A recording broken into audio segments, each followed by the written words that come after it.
Este es el aeropuerto de Auckland, en Nueva Zelanda, donde los vuelos están llenos de pasajeros que se van, no de vacaciones, sino para comenzar nuevas vidas en el extranjero. Entre enero y junio de 2024, 80.000 ciudadanos de Nueva Zelanda, el 1.5% de la población, abandonaron el país, la cifra más alta registrada. Por cada neozelandés que regresa, 3 se van, muchos con destino a Australia o al Reino Unido. La mayoría son jóvenes trabajadores, escapando de una economía plagada de altos costos de vivienda, salarios en caída y creciente desempleo. Estas salidas ocurren mientras el desempleo aumenta en un 1% y el crecimiento económico se estanca. Una vez elogiada por su resistencia, Nueva Zelanda ahora enfrenta una crisis de población y estancamiento económico. Es un país que, desde el exterior, muchos ven como un paraíso relativo. Entonces, ¿qué fuerzas están ahora empujando a toda una generación a abandonar el país que una vez llamaron hogar? Bueno, las luchas económicas de Nueva Zelanda comienzan con su excesiva dependencia de 2 industrias, el turismo y la agricultura. El turismo representaba el 14% del Producto Interno Bruto total del país antes de la pandemia, y empleaba al 8.4% de la fuerza laboral, lo que lo convierte en una parte importante de la economía. Allá en 1999, Nueva Zelanda esencialmente se marcó a sí misma y comenzó una campaña de marketing con el eslogan 100% puro, promoviendo la belleza natural del país y las actividades al aire libre, completas con ciclistas disfrutando de vistas de montañas, kayak, remo y, por alguna razón, un piano en una playa. Las películas de El Señor de los Anillos también ayudaron. El flujo anual de turistas a Nueva Zelanda creció un 40%, de 1.8 millones en el año 2000 a 2.4 millones en el año 2006, atribuido en gran parte al fenómeno del Señor de los Anillos. Para un país con una población de poco más de 5 millones, eso es mucha gente extra.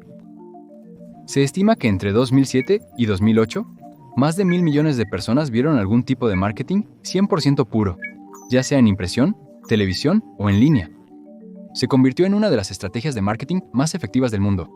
Sin embargo, esta dependencia del turismo dejó a la nación vulnerable cuando el viaje global se detuvo.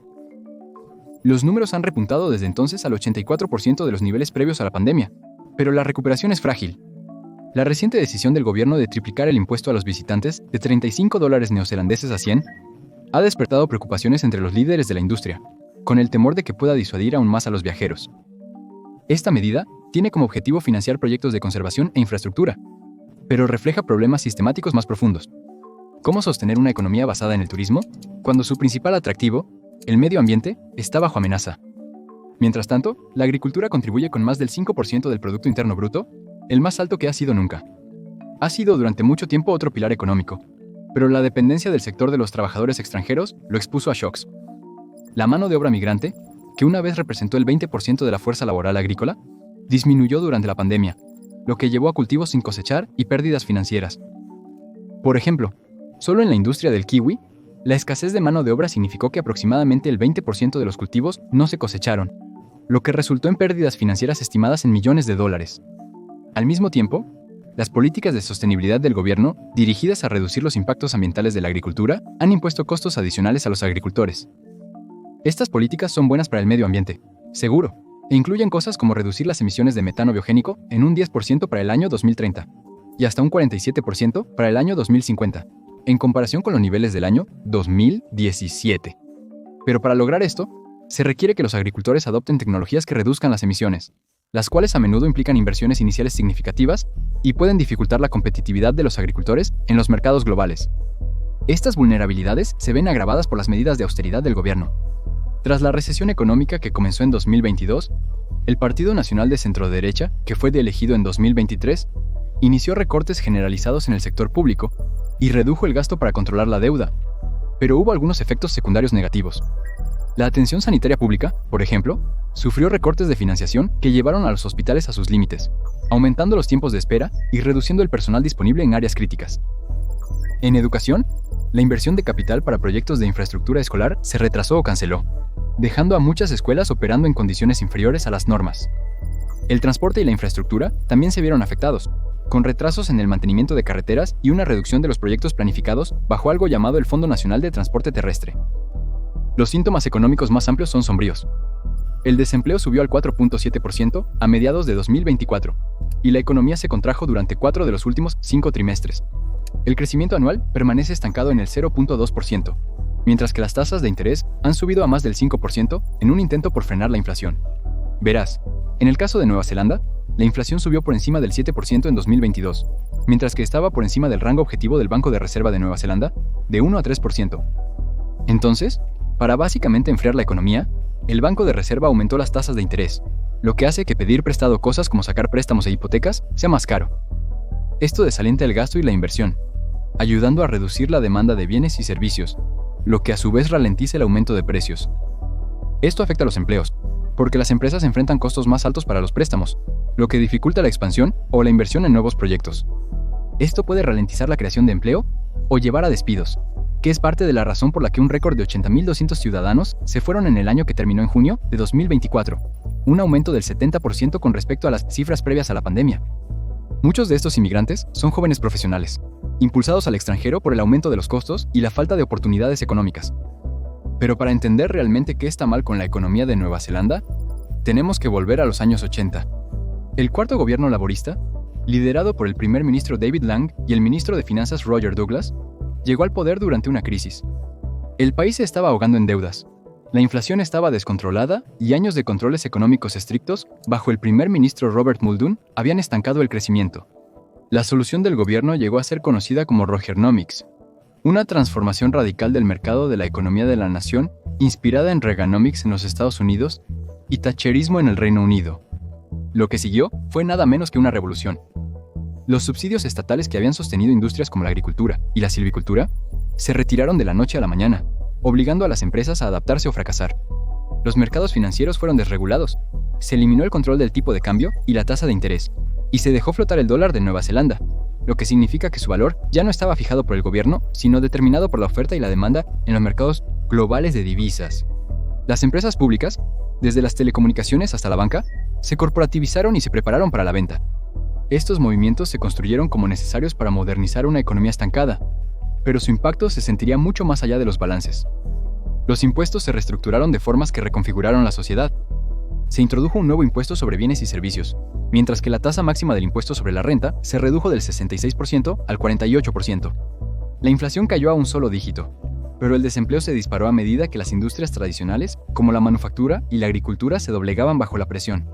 Para finales de la década, Nueva Zelanda fue la única nación industrializada en el mundo en registrar un crecimiento negativo del Producto Interno Bruto en 1989, ya que la economía entró en una recesión prolongada.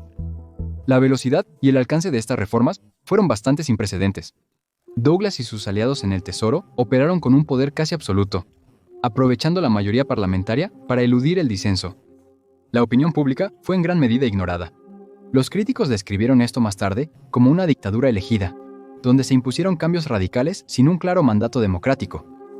Las consecuencias a largo plazo fueron igualmente dramáticas. La crónica falta de inversión en infraestructura y servicios públicos se hizo evidente a medida que pasaban los años. Mientras el gobierno se jactaba de crear un Estado más delgado y eficiente, los recortes tuvieron un costo. La productividad de Nueva Zelanda, medida como el Producto Interno Bruto por hora trabajada, disminuyó de manera bastante dramática. En la década de los 70, los trabajadores de Nueva Zelanda producían aproximadamente la misma cantidad por hora que los trabajadores de los 38 países que conforman la Organización para la Cooperación y Desarrollo Económicos, o Organización para la Cooperación y Desarrollo Económicos. Hoy en día, producen un 20% menos por hora en comparación con los países de la Organización para la Cooperación y Desarrollo Económicos de rango medio. Lo que logró Reaganomics no fue solo una reestructuración económica, sino un cambio ideológico completo. Afianzó la creencia de que los mercados podrían resolver casi todos los problemas. Los gobiernos que siguieron, independientemente de su alineación política, aceptaron este marco. Incluso ahora, los esfuerzos para revertir los efectos de la privatización o reconstruir la inversión pública enfrentan oposición arraigada en este legado. La economía de Nueva Zelanda se volvió más abierta, pero los costos fueron bastante evidentes. La desigualdad creció, los servicios críticos fallaron, las industrias que una vez proporcionaron empleos estables desaparecieron. Lo que comenzó como una promesa de prosperidad terminó como una historia de reforma rápida. Y aunque el país todavía tenía una red de seguridad social relativamente fuerte, en comparación con muchos otros países, definitivamente se debilitó.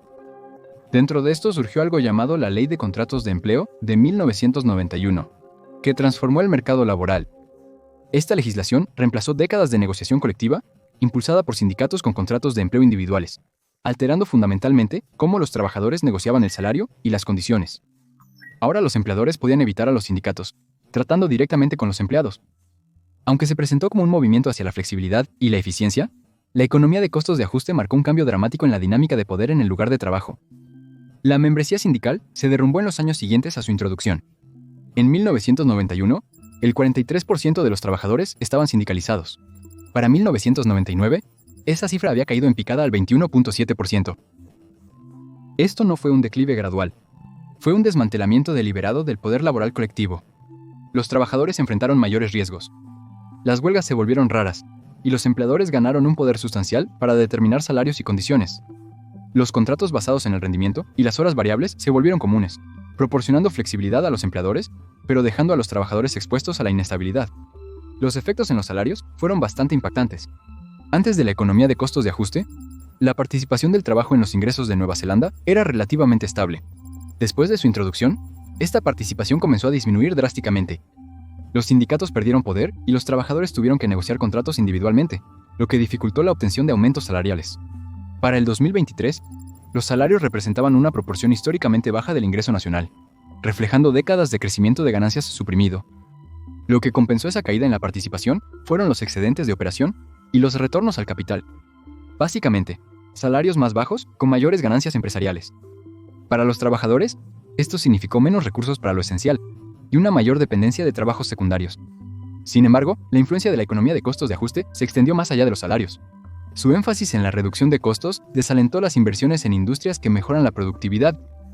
Las empresas, particularmente en agricultura y turismo, se apoyaron en mano de obra de bajo costo en lugar de adoptar tecnologías o estrategias que podrían aumentar la producción por trabajador. Estas industrias, ya centrales en la economía de Nueva Zelanda, se arraigaron aún más como los principales motores de crecimiento. Aunque la agricultura y el turismo generaban ingresos, su baja productividad dificultaba que el país mantuviera el ritmo con los competidores globales enfocados en sectores de alto valor, como la tecnología y la fabricación avanzada.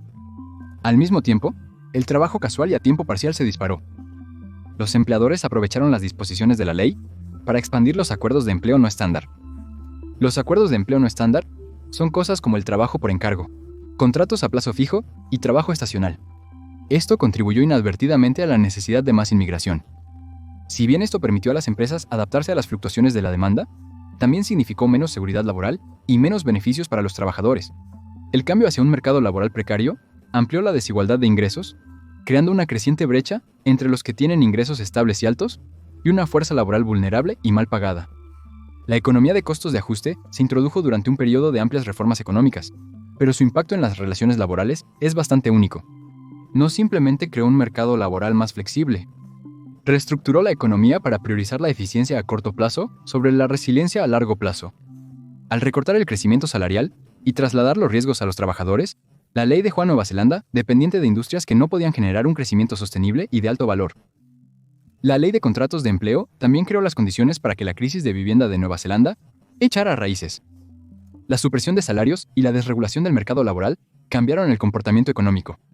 Con ingresos reducidos, los trabajadores tenían menos poder adquisitivo, mientras que las empresas, centradas en la reducción de costos en lugar de la productividad, canalizaban recursos hacia inversiones más seguras y rentables, como el sector inmobiliario.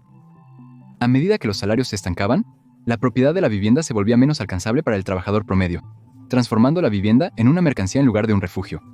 Entre el año 2000 y el 2021, los precios de las casas ajustados por inflación en Nueva Zelanda aumentaron 256%, en comparación con aumentos mucho menores en países como los Estados Unidos con 64% y el Reino Unido con 110%.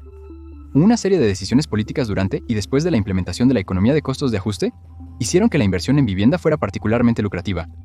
El gobierno no gravó las ganancias obtenidas de la venta de propiedades, y las normas de zonificación facilitaron la compra y desarrollo de terrenos.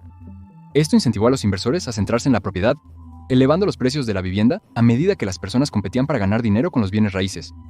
Las personas y las empresas dejaron de invertir su dinero en áreas como la tecnología y la manufactura que podrían mejorar la productividad. En cambio, se centraron en la vivienda porque era la forma más fácil y confiable de obtener ganancias. Este cambio tuvo efectos en cascada en la economía de Nueva Zelanda. Para el 2022, la asequibilidad de la vivienda había caído en picado, con alquileres e hipotecas consumiendo el 30% o más del ingreso disponible para el 46% de los inquilinos, una cifra que había sido del 19% en los años 1980. A medida que los precios de las propiedades se disparaban, los costos de construcción se convirtieron en otro cuello de botella. Los consejos locales no tenían suficiente dinero para mejorar la infraestructura, lo que dificultaba el desarrollo de la tierra. Esto llevó a que las ciudades se expandieran y los precios de la tierra subieran, haciendo que la vivienda fuera aún menos asequible en Nueva Zelanda. El mercado laboral, debilitado por la economía de costos de ajuste, se entrelazó con la crisis de la vivienda. Con salarios incapaces de igualar el costo de vida en espiral, las industrias críticas lucharon para retener a los trabajadores. Los profesionales se fueron en números récord. Las empresas, enfrentando escasez de mano de obra, recurrieron a trabajadores inmigrantes de bajo costo. Esta afluencia puso una tensión adicional en la infraestructura urbana, transporte, sistemas de agua y escuelas, que ya luchaban por acomodar a las crecientes poblaciones. Sin embargo, estos desafíos nunca fueron enfrentados con una inversión suficiente. En cambio, los recursos continuaron fluyendo hacia la vivienda especulativa. La desigualdad de vivienda se agravó a medida que la propiedad de la vivienda disminuyó. Entre 1986 y 2013, la propiedad de la vivienda había caído del 74% al 65%, con más del 1% de la población viviendo en grave privación de vivienda. Las familias sin hogar se amontonaron en coches y moteles, y los costos de vivienda de emergencia se dispararon a 4.000 millones anualmente, una cifra que se ha duplicado desde 2017. La crisis de la vivienda ilustra cómo las fuerzas económicas interconectadas dan forma a los resultados de las políticas nacionales. Lo que comenzó con salarios suprimidos se ha convertido en un ciclo que se refuerza a sí mismo. La vivienda inaccesible impulsa la migración, debilita la productividad y tensiona la infraestructura. Mientras Nueva Zelanda permanece atrapada en este ciclo, el mercado de la vivienda, que una vez se vio como un refugio, se ha convertido en el mayor obstáculo para la recuperación económica de Nueva Zelanda. Pero los desafíos económicos de Nueva Zelanda van aún más profundo. Están arraigados en debilidades estructurales que dejan al país luchando por mantenerse al ritmo del mundo moderno. Uno de los indicadores más claros es la investigación y desarrollo. En 2019, Nueva Zelanda asignó el 1.47% de su Producto Interno Bruto a I+D, ocupando el 26º lugar de los 38 países de la Organización para la Cooperación y Desarrollo Económicos. Compare eso con Corea del Sur, donde el 4.5% impulsa la innovación tecnológica, o Israel, donde niveles similares de inversión alimentan una floreciente industria tecnológica. Para Nueva Zelanda, esta falta de compromiso ha significado menos avances, ha estancado el crecimiento industrial y ha llevado a una incapacidad para desarrollar sectores competitivos de alto valor que realmente podrían ayudar a diversificar la economía. El problema se agrava aún más por el hecho de que Nueva Zelanda depende prácticamente por completo de Australia como socio comercial principal. Si bien la proximidad hace que Australia sea una elección obvia, también resalta una oportunidad perdida para diversificar las relaciones comerciales. El Reino Unido, con su integración en la Unión Europea durante décadas, construye redes comerciales en toda Europa. Canadá aprovecha su acceso a los Estados Unidos, la economía más grande del mundo, para hacer crecer sus industrias. Nueva Zelanda, en cambio, envía productos agrícolas a Australia, dependiendo de una base de exportación estrecha que la deja vulnerable a las interrupciones del mercado. Todo es más caro debido a su aislamiento geográfico. Esto también significa que los costos de envío son altos, mientras que el pequeño mercado interno limita las economías de escala. Una de las formas de medir esto es a través de algo llamado paridad de poder adquisitivo, una medida económica que compara el costo de vida entre países determinando cuánto dinero se necesita para comprar los mismos bienes y servicios en diferentes lugares. Cuando se compara Nueva Zelanda con otros países occidentales, es significativamente más bajo. A nivel nacional, el pequeño mercado de Nueva Zelanda crea más barreras para el progreso. Con solo 5.2 millones de personas, le falta la escala necesaria para una gran expansión industrial. Las empresas luchan por justificar inversiones en tecnologías que mejoran la productividad o el desarrollo de la fuerza laboral, cuando la demanda del consumidor está inherentemente limitada. Como resultado, muchas industrias se adhieren a modelos tradicionales y de bajo costo, reforzando la dependencia del país de la agricultura y el turismo. Estos sectores contribuyen a la economía, pero hacen poco para cerrar la brecha de productividad con los líderes globales. Estas presiones se propagan a través de la sociedad. Los jóvenes profesionales talentosos se van en busca de mejores perspectivas en el extranjero, agotando a la fuerza laboral de sus futuros líderes. La infraestructura se queda atrás, incapaz de satisfacer las demandas de una población en crecimiento y urbanización. Los servicios públicos, dependientes de una economía próspera, enfrentan escasez de fondos, dejando los sistemas de salud y educación sobrecargados. El resultado es un ciclo que se alimenta a sí mismo. La baja productividad limita el crecimiento, lo que reduce la inversión, dejando al país incapaz de liberarse de sus limitaciones. Entonces, ¿qué se puede hacer? Bueno, la economía de Nueva Zelanda no puede depender del pasado. El turismo y la agricultura, aunque esenciales, tienen límites. La diversificación es una necesidad. El gobierno ha comenzado a aumentar la financiación para la investigación y el desarrollo, ofreciendo subvenciones a las startups tecnológicas y expandiendo las asociaciones entre universidades y empresas.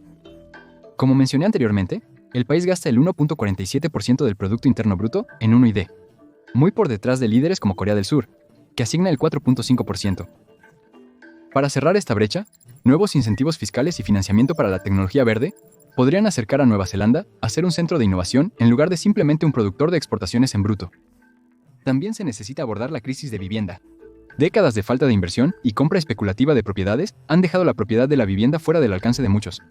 Políticas como el Plan Unitario en Auckland han comenzado a permitir una mayor densidad de viviendas, mientras que el gobierno ha intensificado la construcción de viviendas estatales después de años de negligencia. Las iniciativas de vivienda, incluyendo reformas fiscales sobre la especulación inmobiliaria, están enfriando lentamente el mercado, con precios en algunas áreas cayendo hasta un 9%. Sin embargo, el ritmo de cambio debe acelerarse. Los proyectos de vivienda pública necesitan mejor financiamiento, y las leyes de zonificación urbana requieren una mayor relajación para liberar el suministro necesario para satisfacer la creciente demanda. En términos de fuerza laboral, Nueva Zelanda tiene que poner un alto a la fuga de cerebros de su próxima generación.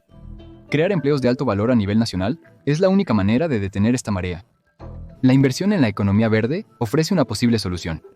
Proyectos como la adopción de combustibles de aviación sostenibles por parte de Air New Zealand y la implementación de infraestructura de vehículos eléctricos muestran el potencial del país para liderar en tecnologías de bajo carbono. Al expandir el ecoturismo, electrificar el transporte y apoyar la agricultura sostenible, Nueva Zelanda puede crear empleos que se alineen con su marca 100% pura mientras atrae talento global. La economía verde parece estar lista para redefinir el futuro de Nueva Zelanda.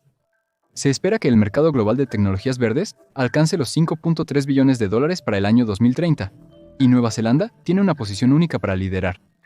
Sus abundantes recursos de energía renovable podrían alimentar industrias como los centros de datos verdes, en los que Amazon y Microsoft ya han comenzado a invertir. La producción de alimentos sostenible, aprovechando los activos naturales del país, podría dominar los mercados de exportación si se combina con una agresiva investigación y desarrollo en la reducción de emisiones. Estas oportunidades requieren una acción audaz. Sin ellos, el país corre el riesgo de permanecer atrapado en un ciclo de baja productividad y disminución de la relevancia global. Una posición en la que ningún país quiere estar. Solo el tiempo dirá si Nueva Zelanda, al igual que muchos otros países anglosajones como Canadá, Australia e Irlanda, solucionará esta crisis económica que tienen. Gracias por ver.